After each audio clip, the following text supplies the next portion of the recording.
Баланыкы башкача болот экен да, оорусучу. Ата энеге сезилген башкача сезим болот экен. Ушу бала аман калып кетсе деп. Неужели депчи? Кантип эле ушундай болуп калышы мүмкүн деп. Анан Бишкекке жөнөттүк. Бул ооругандан баштап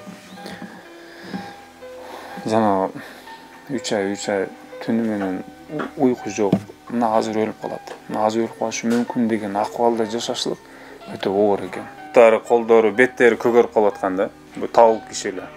Ал киши мен күчүм жетпейт. Ар 20-25 күн сайын буга плазма баягындай кан куюлуп атат.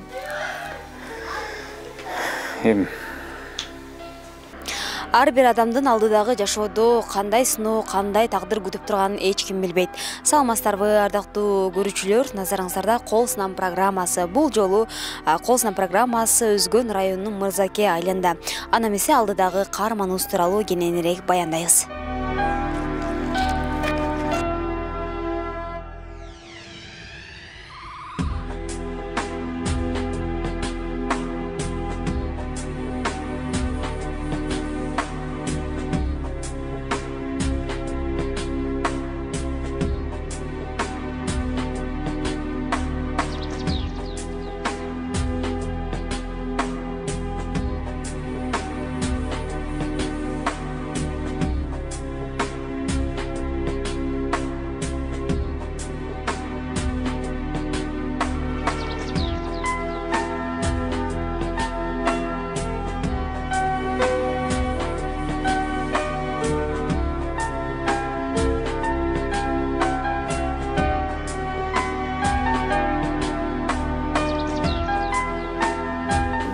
Bir жыл алдын буну биз билгенбиз.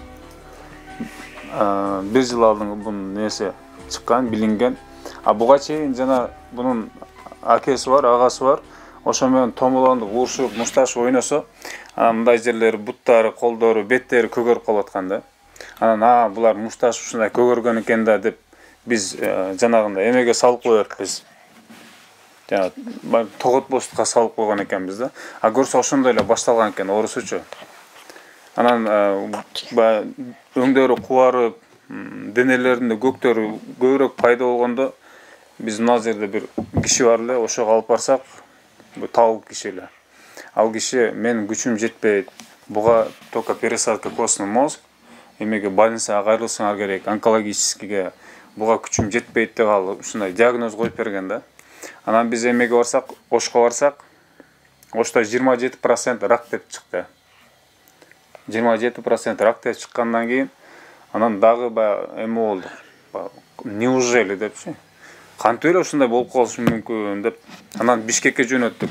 Бишкекке барсак, анан ошакта бага точный диагноз апластическая анемия тяжелой форма деп буга диагноз коюп беришти.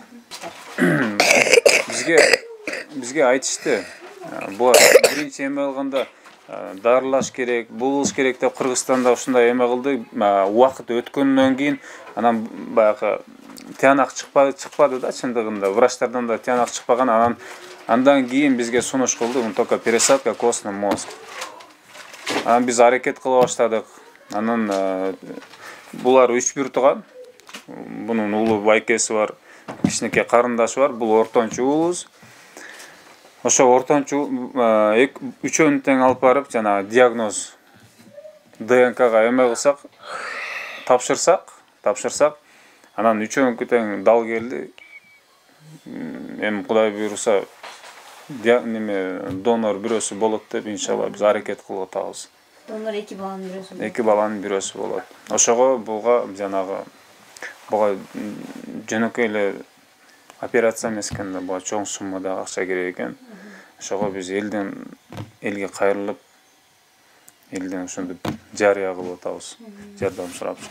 Бул ооруду буда азыр балада кан иштеп чыкпай атат да. Кан иштеп чыккан клеткаларды, аны ошол жерлер кандайдыр жабылып калган экен да, клеткалар өлүп калган. Ошо кан бөлүнүп чыкпай атат. Азыр биз болсом ар 20-25 күн сайын буга плазма баягындай кан куюлуп атат. Ошол кантип 20-25 күнгө жетип калган убакытта баланын ушундай жанагындай мына азыр түсү бир жакшына да. Бул түсү орточо. Бакындай өлгөн адамдардын түсү болот го. Ошого окшоп боз болуп, ыйлаптары көгөрүп, эриндери көгөрүп, ошентип ошондой акыбалга келип калып атат. Ошондо биз сезебиз, ошондо өзүнүн слабый сезип, баштары айланып, муундары ооруп калат. Ошол учурда биз алып барып, ал жакта эме кылганда, кан куюлганда, анан кайра өзүнө келе түшөт. Өзүнө келе түшүп дагы буну ошо качан кан куюлган убакта, кан куюлуп, уже ал жактан чыккан убакта көрсөңүздөр, буну ооруду деп эсептебейсиздер, ойлобойсуздар дагычы. Качан өзү дагы өтө энергичный бала, өтө тополоң бала болсо. Канча убакытта бирден кан куюласыз азыр? Кээ бир учурда бир жумада бир. Бу да азыр жана канды токтотуп кала турган тромбоциттер иштебей атат да. Ошонун себебинен балким тиштери канап кете турган болсо, тиштеринен мүлктөр, бу да азыр сүт тиш эмес бул. Ошо сүт мүлктөрүнөн кан чыккан болсо, каны токтобой кете берет да.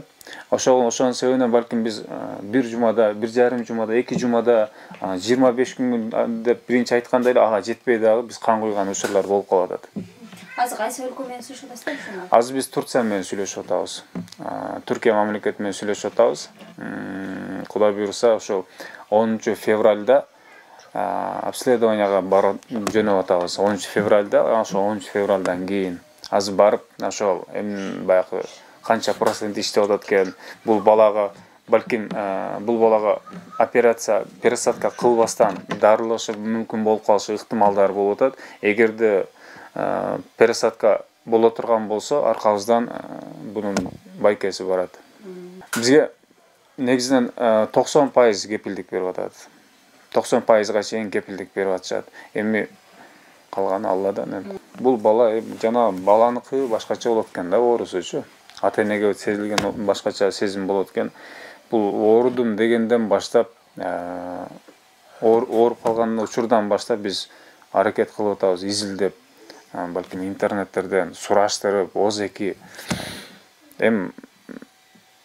айыгып кеткендер бар экен негизи. Айыгып кеткендер бар экен. Эгер качан азыр буга плазма куюлуп атпайбы, кан куюлуп атпайбы? Бизге врач түшүндүрүп берген боюнча, Турциядагы врач аял киши экен, ошол түшүндүрүп бергени боюнча бунуку кандай десек, азыр пока азыраак куюлуптур да. Азыраак куюлуптур.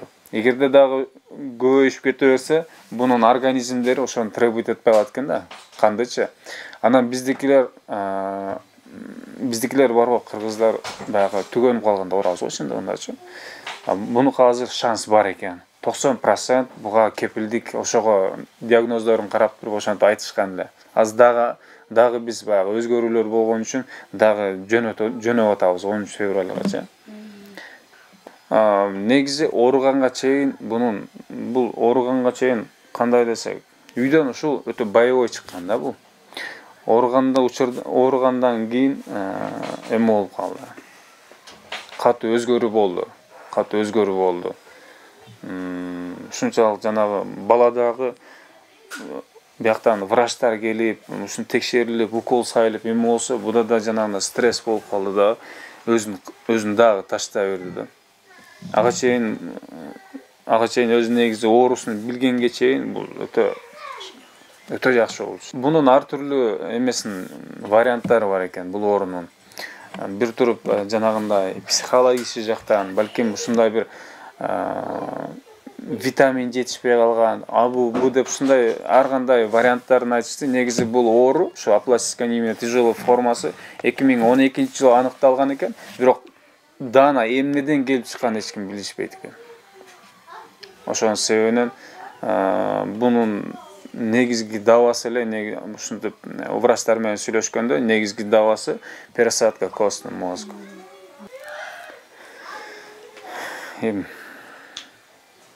Сезим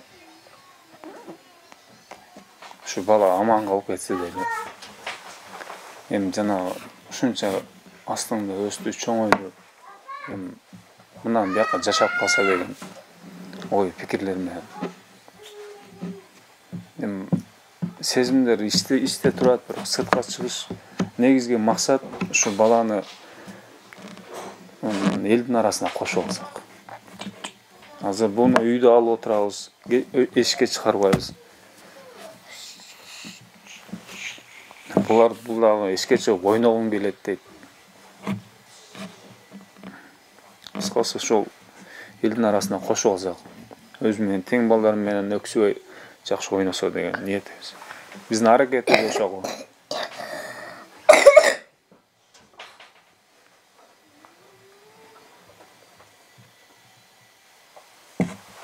Мен бул ооругандан баштап жана 3 ай түнү менен уйку жок.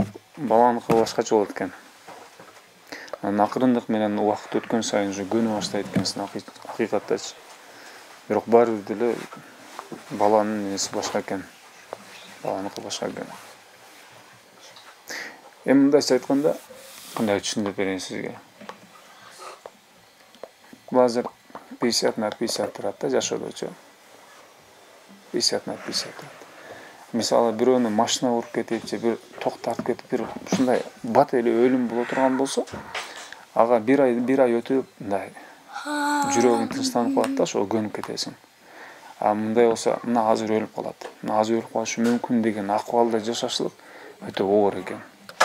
Мына ошол жеке мени кыйнап келет да. Ошого ар дайым көзүн карайбыз мунучу. Ар дайым көзүн карайбыз. Эмне талап кылган болсо, эмне жегиси келсе, же бир ойногусу келе турган нерсе болсо, ошо менен көңүлү көтөрүлүп кетсе балким, баягында көңүл көтөрүлгөндө дагы иммунитет көтөрүлөт эмеспи? Ошондой болуп мунун болушунча аракет кылып атабыз. Пока ошо бизге мүмкүнчүлүк болгончо мына тыйынтып топтолгуча ошентип аракетин кылып болушунча аракет кылып атабыз. Балдар жер бетиндеги жандуу гүлдөр. 5 жаштагы Даяндын өмүрүнө, ден соолугу үчүн, келечеги үчүн арзыбаган тыйыныңызды аябаңыз, ардактуу көрүүчүлөр. Төмөндөгү реквизиттер жана байланыш номерлери аркылуу байланышып, жардамыңыздарды берсеңиздер болот. Эч ким эч качан эч кандай оору менен оорубасын. Кийинки эфирде көрүшкөнчө аман болуңуздар.